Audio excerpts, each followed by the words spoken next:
अस्सलाम वालेकुम एवरीवन, मैं हूं आपकी इंस्ट्रक्टर नूर और आज का हमारा टॉपिक जो है वो है null space of a matrix. तो इससे पहले कि हम फॉर्मल डेफिनेशन उसकी स्टडी करें, हम पहले जो है हम मेथड फाइंड कर लेते हैं कि किस तरह हमने नल स्पेस को फाइंड आउट करना है, वो हम मेथड देख लेते हैं और उसके बाद हम इसकी डेफिनेशन करेंगे। तो फॉर एग्जांपल आपके पास ये एक मैट्रिक्स गिवन है और आपको कहा गया है कि आपने इसकी नल स्पेस फाइंड आउट करनी है। तो आपने सिर्फ जो स्टेप्स हैं वो आपके पुराने होंगे, लाइक आपने पहले से पढ़े होंगे, और जो सिर्फ हमारा आखिरी स्टेप है वो एक चेंज स्टेप होगा जो कि हमें नल स्पेस फाइंड करने में हेल्प करेगा। तो सबसे पहले मैट्रिक्स को जो है आपने रिड्यूस्ड और एचेलॉन फॉर्म के अंदर कन्वर्ट कर लेना है, ठीक है। और दूसरी बात ये कि होमोजीनियस सिस्टम है, A B is equals to zero हम एज्यूम कर रहे हैं। तो यहाँ पे ऑर्गुमेंटेड मैट्रिक्स में यहाँ पे जो हमें पता है कि इक्वलिटी के राइट साइड वाले जो हैं कांस्टेंट टर्म्स आती हैं, तो कांस्टेंट टर्म्स सारी जीरो हैं। अब हमने क्या करना है कि इनके कॉरस्पॉन्डिंग हमने इक्वेशंस फॉर्म कर लेनी है। ये हमारे पास इक्वेशन आ गई दो, बिकॉज आखिरी दो जो है रोज वो जीरो हैं। ऊपर से हमारे पास इक्वेशंस आ गई और यहाँ से हमने ये कंक्लूड किया कि x3 is equals to x4, x1 plus x2 plus 2x4 is equals to zero. अब यहाँ पे हमारे पास इक्वेशंस दो हैं और हमारे पास जो कांस्टेंट्स हैं वो चार हैं। इसका मतलब ये कि हमें दो जो कांस्टेंट हैं, दो कांस्टेंट्स, उनकी वैल्यू कोई भी रियल नंबर लेट करनी पड़ेगी। तो हमने लेट किया कि x3 is equals to r। अगर x3 r की इक्वल है तो ऑटोमेटिकली x4 भी r के इक्वल हो जाएगा। और अगर हम x2 की वैल्यू को s कर दें, तो यहाँ पे अगर s करें और यहाँ पे अगर r करें तो s plus two R means x1 is equals to minus s minus two R. अब ये हमारे पास सारे जो भी वेरिएबल्स थे उनकी वैल्यू आ गई। x3 is equal to r, x4 is equal to r, x2 is equal to s and x1 is equal to minus two R minus s। यहाँ पे हमने एक वेक्टर की फॉर्म में या मैट्रिक्स की फॉर्म में हमने इनको लिख दिया वैल्यूज़ को। ये यहाँ तक तो जो था आपका सारा जो था वो ट्रेडिशनल मेथड है जिसमें आप एक सॉल्यूशन सेट फाइंड आउट करते हैं एक गिवन मैट्रिक्स का, ठीक है। ये अब आपके पास आ गया सॉल्यूशन सेट यहाँ पे, यानी आपके पास सारी वैल्यूज आ गई, x1 की आ गई, x2 की आ गई, x3 की आ गई, x4 के अंदर x4 की भी आ गई। और ये आपके पास एक जनरलाइज्ड आंसर है। लाइक अगर आप 1 और 2 के लिए ले रहे हैं तो r1 है और s2 है, तो यहाँ पे आपके पास आ जाएगा -2 एंड -2। यहाँ पे आ जाएगा लाइक -4 आ जाएगा और यहाँ पे 2 आ जाएगा, यहाँ पे 1 आ जाएगा, यहाँ पे 1 आ जाएगा। कोई भी वैल्यू आप r और s की लेंगे और उसके कॉरस्पॉन्डिंग आप इस मैट्रिक्स को चेंज कर सकते हैं। अब यहाँ पे अगर देखा जाए तो हमारे पास कांस्टेंट्स हैं दो, एक है s और एक है r।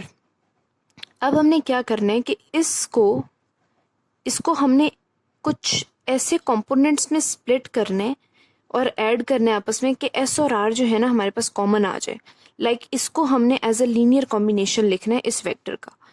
तो उसमें हमने क्या किया कि हमें नज़र आ रहा है कि -2r है और -s है, ठीक है। यहाँ पे r बिल्कुल भी नहीं है तो यहाँ पे 0 आ गया। ऊपर जो है r की एक टर्म है जिसका कोफिशिएंट है -2, तो हमने r को बाहर निकाल लेना है और यहाँ पे -2 लिख दिया, नीचे 0 लिख दिया, बिकॉज यहाँ पे r की कोई टर्म नहीं है, r 0 से मल्टीप्लाई होगा तो 0 ही रहेगा। और यहाँ पे r है खाली, r को 1 से कर दिया 1 से। यहाँ पे कोई s नहीं है तो हमने s को 0 से मल्टीप्लाई किया और इधर भी 0 से। यहाँ पे s एक है सिर्फ, यहाँ पे हमने इसको कर दिया। यहाँ पे s का कोफिशिएंट -1 है तो यहाँ पे हमने -1 लिख दिया। हमने सिर्फ इसको स्प्लिट कर दिया। और अब जो हमारे पास नल स्पेस होगी ना r की, सॉरी नल स्पेस होगी इस मैट्रिक्स की, उस नल स्पेस के अंदर ये दो एलिमेंट्स आ जाएंगे, ठीक है। तो इस तरह से हमने जो है वो एक मैट्रिक्स की नल स्पेस फाइंड करनी है। तो मैं दोबारा रिपीट कर देती हूँ। एक मैट्रिक्स है, उसको फर्स्ट ऑफ ऑल रिड्यूस्ड और एचेलॉन फॉर्म में कन्वर्ट करना है और हमारे पास ये होमोजीनियस सिस्टम होगा, यानी यहाँ पे सारे जीरोस आएंगे। उसके बाद आपके पास इक्वेशंस बनेंगी और फॉर एग्जांपल यहाँ पे अगर 3 इक्वेशंस बन रही होती, लाइक यहाँ पे एक 1 होता, लीडिंग 1 होता हमारे पास, तो हमारे पास 4 कॉन्स्टेंट्स होते और 3 हमारे पास इक्वेशंस होती। इसका मतलब ये कि हम सिर्फ एक जो वेरिएबल है उसको किसी रियल नंबर के इक्वल लेट कर लेते और बाकी इक्वेशंस की मदद से बाकी कॉन्स्टेंट्स की वैल्यू निकाल लेते।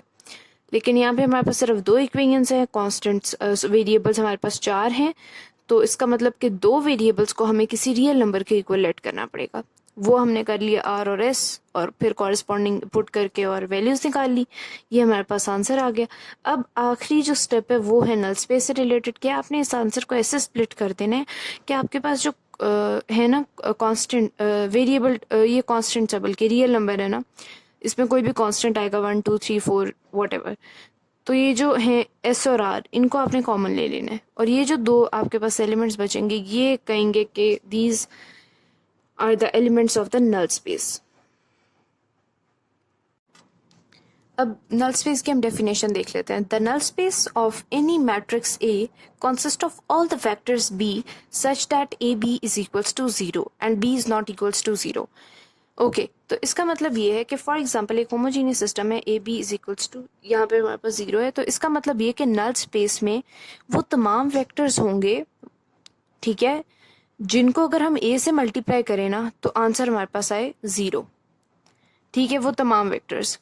अब यहाँ पे जो है हमारे पास ये रियल नंबर्स हैं, इसमें कोई भी रियल नंबर आ सकता है, चाहे वो फ्रैक्शन में हो, चाहे वो किसी भी फॉर्म का रियल नंबर हो।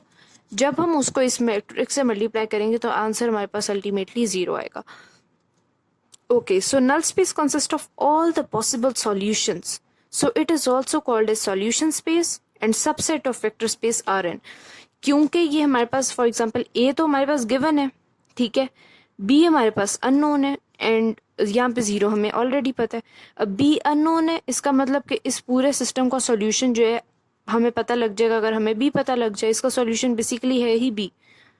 तो the null space consist of all possible solution, so it is the solution space. Null space को हम सॉल्यूशन स्पेस भी कह सकते हैं। जो भी पॉसिबल यहाँ पे रियल नंबर डल सकते हैं वो सारे नल स्पेस के एलिमेंट्स होते हैं। तो बस आज का हमारा टॉपिक यहीं तक था, एंड आई होप आप लोगों को वीडियो अच्छी लगी होगी। अगर अच्छी लगी तो इसको लाइक करें और मेरे चैनल को सब्सक्राइब करें। Thank you.